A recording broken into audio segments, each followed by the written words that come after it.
So ayan na nga mga kabsat, dinardaraan nga reasonable price. Tito, awan timay sa nga gasoton. Duwa nga gasot. Ato ini. Kalook na yung pinakaatay. So ito po tito, ate nga ang ating atay ng baboy, bawang, sibuyas na madami. Ang ating dinardaraan, ang ating dugong fresh, bagong katay kasi yung baboy dyan sa may taas. Lagyan natin ng twist ng dahon ng sili, adati bunga ti sili. Let's get started and let's get cooking together. Shout out po tayo dyan sa lahat ng mga kabsat, uringaan nga kabsat, yung mga mahilig po dyan kumain at magluto. Tara po, simulan na po natin. Shout out po dyan sa lahat. So ayan na nga mga kabsat, ito ang ating magiging karne. Ito po ay matipid na version na dinardaraan o dinuguan. So tenga lang po tsaka tito ng baboy ang ating gagamitin. Ayan ho.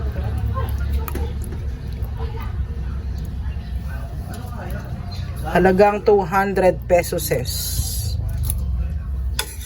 Alam nyo na, ginto po ang pinakalaman. At least ito ay maraming makakaraman. Punada. Naupot jay isaw na. Kaya ito ang ating muna pagsalu-saluhan hanggang gabihan. O, di ba? 200 lang po kasi ang budget natin for the whole day for today's video. Ayan po. Ako, yung sabaw na yan, magagamit pa po natin yan. Titimplahan lamang yan. Meron na po tayong hihiguping sabaw. So, ayan po, ay hihiwain po natin yan pang dinardaraan. So, ata na mga kapsat, nahiwa-hiwa na po ang ating pork. Ayan na po at napudot. Kawali no, at napudot nga mantika na. So, ayan po, ay unahin natin yung sibuyas nga red nga Pilipino. Ano ba yun na natin apoy?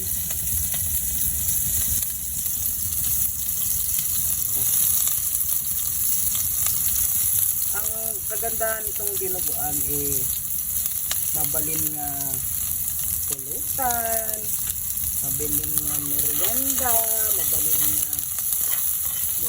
at tipusan mo merienda. Lagyan natin yung bawang. Ulam mula umaga hanggang hapunan. Ayun po kasi ito magiging hanggang hapunan na po namin ito.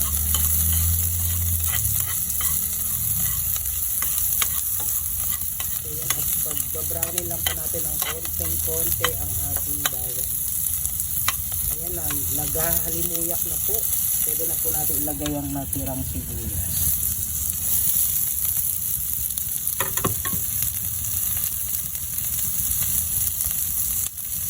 Isalamat po natin siya ng maigi para lumasa ang ating ginisa.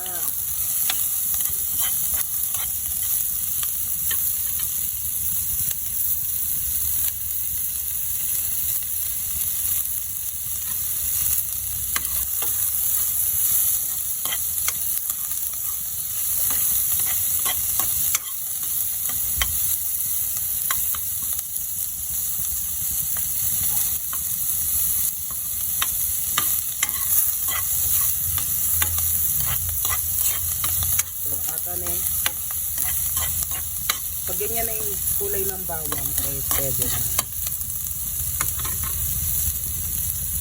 Pwede na po natin ilagay ang ating tito at tenga ng baboy.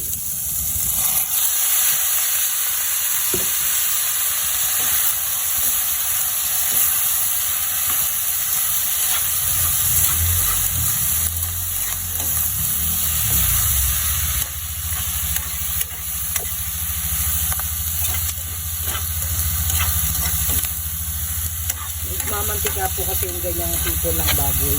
part ng baboy, mamantika pa lang. So, lagyan na po natin siya ng paminta.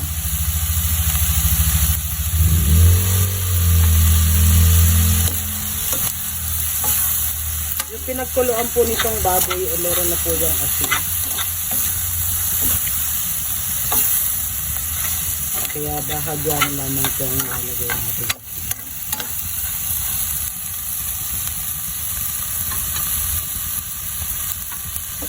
Para mas malasa, ilalagyan naman po natin siya ng konting toyo. Ito lang nga inadobo nga ada po twist na.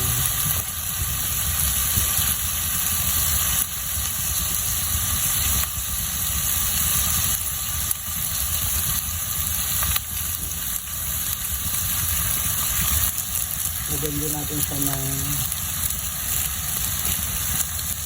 konting laurel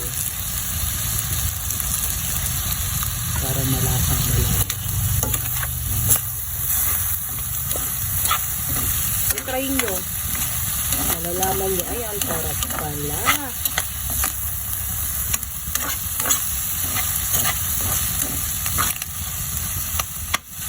Ayan po, yan lang po natin siyang mag-isa maigi. Katane. Oh, lambot na yan kasi na pressure cooker na nagisa pa. Naagay pa ng bahagya. So, nag-imason. Kahit yan lang ay ulam na. So, dapay atay na. Sabi atay na. So, ayun na nga ang ating atay. Hindi kasi maanong ma-overcook yan, kaya sa huli lang natin yan ilalagay. Kasi pag na-overcook ko ang atay, titigas yan. Malasa lang siya ng konti dyan. Kapsat. Naku, ito si Isto Bilib kasi no, Ilocano kanyo, amo nyo na masarap yung ikilaw. Lalo na ngayon no, sariwa jay atay, jay baboy, bagong katay. Masarap niyang kilawin din. So ito na po ang ating dinudugo. Lagyan na po natin yung lahat. Ayan po ay lalagyan na po natin ng suka. At dinurog na rin po natin ng konti yung buo-buo. So, simmer lang po natin yan. Huwag nyo pong lalakasan ng apoy. Kasi may suka ng kasama yung dugo. Pero pag ayang may suka ng kasama, mamaya padasan tayo no, pagkabil pa tayo pa iti suka. No. Kurang ti asim na. Kasi no, Ilocano nga dinardaraan, adati twist nga na asim-asim na. Kasi no, adapay kamyas nyo ay nag-imas pas.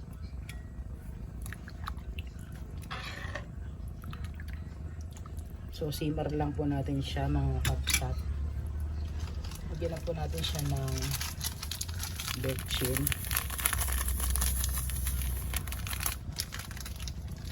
Lagyan pa natin siya ng paminta para po mas malasa. Ayan po, simmer lang natin yan para malasang malasa, sabi nga nila. Yan, uluin lang po natin ng bahagya.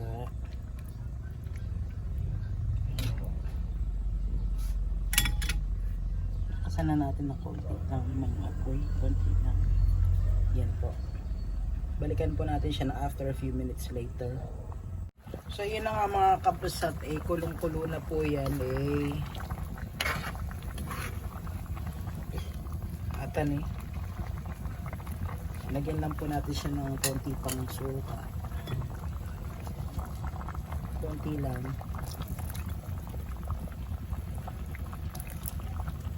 pang alis ng konti pang pampasarap po no dugo.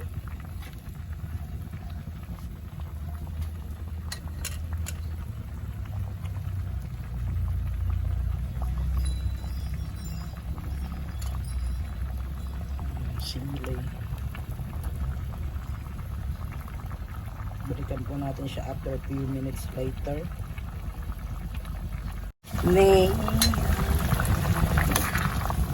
Atan, kitaan nyo. Oh, nabalinan ko na dahil nag-imasan manan. Lagyan na po natin siya ng daon ng sili.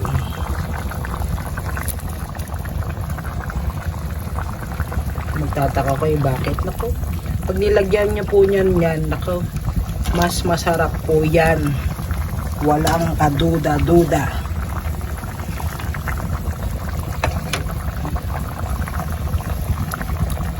Ito pa'y garnish nga na sibuyas na green atan eh.